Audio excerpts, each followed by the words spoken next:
Mais en même temps, dans votre livre, vous vous présentez aussi comme l'homme politique défenseur du citoyen moyen. Oui, absolument.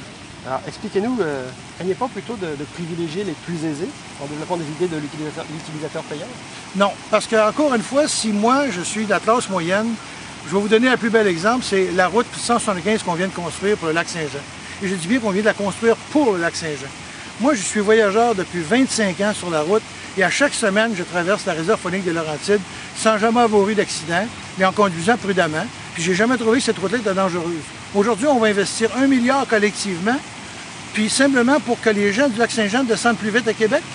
Moi, je calcule qu'on doit absolument faire payer ces gens-là. Et moi, quand je traverserai, je paierai vers le lac Saint-Jean. Et eux, quand ils viendront à Québec, cette autoroute-là devrait venir payante aujourd'hui et non pas faire payer la population au complet pour un groupe groupuscule de gens qu'on veut acheter pour les prochaines élections. C'est ça que les libéraux veulent faire. Voyez, les gens ordinaires, là, quand on parle de gens ordinaires comme moi, là, il y a des jeunes, nous, on est des voyageurs de commerce. Moi, je t'ai appelé ça comme ça, un travailleur autonome.